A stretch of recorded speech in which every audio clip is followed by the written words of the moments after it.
बातें बताएगी के प्यारे दर्शकों, अभिनंदन। दोस्तों, आज हम बात करने जा रहे हैं वाटर चेस्ट नट्स की, जो कि नट्स नहीं है। ये है एक वेजिटेबल या फिर इसको रूट्स कहा जा सकता है। मिट्टी और पानी को मिक्स करके इसकी खेती होती है। खाने में थोड़े से मीठे, थोड़े से फीके, मिक्स सा ही टेस्ट होता है, पर हम इसके बहुत से पकवान बना सकते हैं। इसकी चाट बनाकर इसको खा सकते हैं, इसको कच्चा भी खा सकते हैं, इसको उबाल कर खा सकते हैं, इसकी सब्जी बनाकर खा सकते हैं, इसका आटा भी बनता है। यहाँ पे मैं आज आपको कुछ भी बनाना नहीं सिखा रही। आज मैं सिर्फ आपको ये कह रही हूँ कि ये सर्दियों के मौसम में आते हैं और बहुत कम टाइम के लिए आते हैं, लेकिन बहुत से लोग हैं जो इनको इग्नोर कर देते हैं। लेकिन ये कुदरत की बनाई हुई चीज़ें हैं, ये कुदरत की बनाई हुई नेमतें हैं, जिन्हें हमें नज़रअंदाज नहीं करना। क्योंकि अगर हम इन्हें नज़रअंदाज करेंगे तो हमारी बॉडी को बहुत ज़्यादा हानि होगी। क्योंकि सिंघाड़ा एक बहुत ही अच्छी चीज़ है।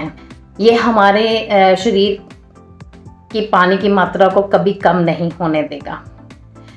सिंघाड़ा खाने से आपका बीपी कंट्रोल में रहता है, आपकी शुगर कंट्रोल में रहती है, आपकी स्किन ग्लोइंग करती है, आपकी स्किन रिंकल फ्री रहती है। आप अगर पतले होना चाहते हैं तो अपने आटे में आधा आटा इसका मिक्स करके खाएं, तो आप जल्द से जल्द पतले भी हो सकते हैं।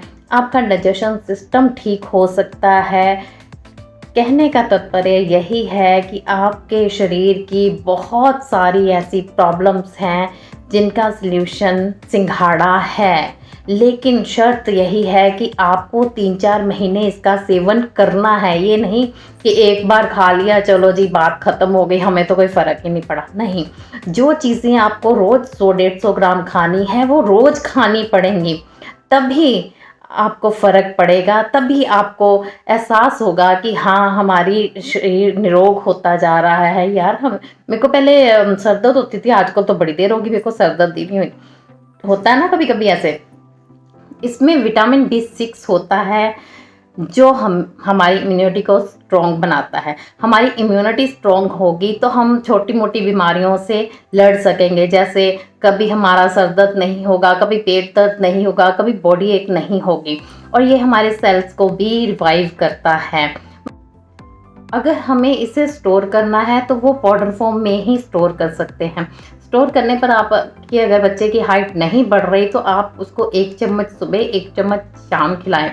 आप देखेंगे कि उसकी हाइट बढ़नी शुरू हो जाएगी। अगर आपके बच्चे का डाइजेशन सिस्टम नहीं ठीक तो धीरे धीरे उसका डाइजेशन सिस्टम भी ठीक हो जाएगा। आप खुद खाएं, आप अपने बुजुर्गों को खिलाएं, अपने बच्चों को खिलाएं, तो आप देखेंगे कि धीरे धीरे आपकी कितनी प्रॉब्लम सॉल्व होनी शुरू हो जाएगी। आप जब घर का काम करके थक जाती हैं, अगर आप रोज़ 100-150 ग्राम सिंघाड़े का सेवन कर रही हैं तो आपको थकान कभी महसूस ही नहीं होगी। इसमें फाइबर्स हैं, इसमें विटामिन है, इसमें मिनरल्स हैं, इसमें प्रोटीन है जो आपके मसल्स को स्ट्रॉन्ग बनाती हैं। इसमें एंटीऑक्सीडेंट्स हैं ताकि आपकी स्किन ग्लो कर सके, आपकी स्किन रिंकल फ्री रह सके।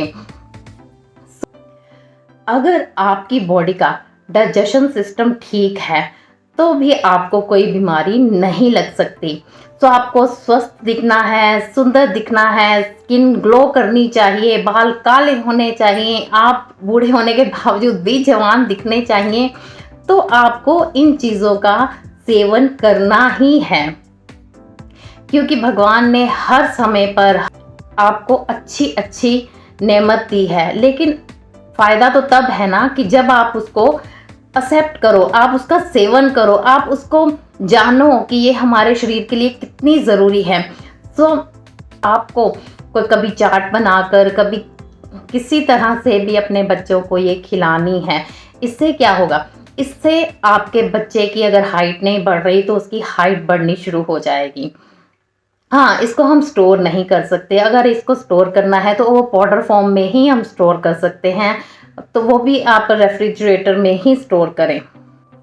तो बस आपको इनका सेवन करना है ताकि आप निरोग रहें। निरोग रहेंगे, स्वस्थ रहेंगे तो खुश भी रहेंगे।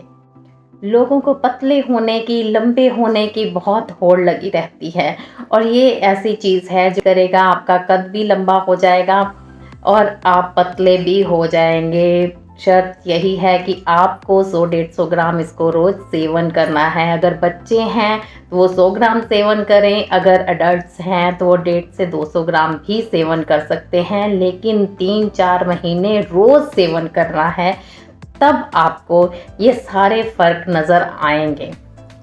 देखिए सिंघाड़े कितने खूबसूरत हैं और बहुत थोड़ी देर के लिए मार्केट में आए हैं। जितना हो सके इनका फ़ायदा उठाएं। आप कोई भी भगोना लीजिए या कोई पतीला लीजिए या कढ़ाई लीजिए, आप जिस मर्जी बर्तन में इसको उबाल सकते हैं। ये ½ kg के करीब सिंघाड़े हैं। इसमें मैंने 1 गिलास पानी डाला है। अब इसको हम 6 से 7 मिनट तक पकाएंगे। फ्लेम आप चाहे फास्ट रखो चाहे स्लो रखो, वो आपकी मर्जी है। बस 6-7 मिनट ही पकाना है, इसको ज़्यादा नहीं पकाना, क्योंकि गले हुए सिंघाड़े बिल्कुल भी अच्छे नहीं लगते। और अगर आप विसल करवा रहे हो तो आपको विसल करवा के उसकी विसल निकालनी है। इट मीन्स उसको बॉईल करके कुकर में ही बंद रहने दें, फिर वो अपने आप गल जाएंगे। सिंघाड़े को पकते हुए 5-6 मिनट हो गए हैं। आप देख रहे हैं कि कैसे उबाल आ रहे हैं इसमें। अब हम गैस टर्न ऑफ कर देंगे और इसको थोड़ी देर ऐसे ही ठंडा होने। सिंघाड़े उबालने का कोई ख़ास पर्पस नहीं होता, बस यही होता है कि इसका छिलका आराम से उतर जाए और हम इसे आराम से खा सकें। अगर आप भी खूबसूरत, जवान और अच्छे दिखना चाहते हैं तो 3-4 महीने ये आते हैं, इन सिंघाड़ों को ज़रूर खाइए। हाँ, मैं बता दूं कि बंगालीज समोसे को सिंघाड़ा बोलते हैं। हम पीछे कलकत्ता गए तो वो बार बार कहे सिंघाड़ा लाना, सिंघाड़ा लाना। मैं कहा अब कहाँ से सिंघाड़ा लाना, इस मौसम में कहाँ से सिंघाड़ा? तो फिर उन्होंने बताया कि मैं वो वाले सिंघाड़े की बात नहीं कर रही जो छोटे छोटे होते हैं, मैं तो समोसे की बात कर रही हूँ। हाँ, तो मैं कह रही थी कि इसको बॉईल करने का कोई खास पर्पस नहीं होता, ये आराम से खाया जा सके और इसका छिलका आराम से उतर जाए, इसीलिए इसको बॉईल किया जाता है। वरना खाने वाले तो इसको कच्चा भी खा लेते हैं। बहुत से प्रदेश ऐसे हैं जहाँ पे आज भी इनको कच्चा ही खाया जाता है। चलिए, वीडियो पसंद आया तो इसे लाइक कीजिए, चैनल को सब्सक्राइब कीजिए और शेयर करना मत भूलिए। इसका टेस्ट अच्छा होता है।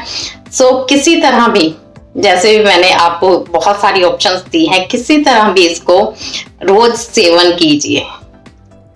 ये पके हुए सिंघाड़े की चाट है, ये कच्चे सिंघाड़े की चाट है,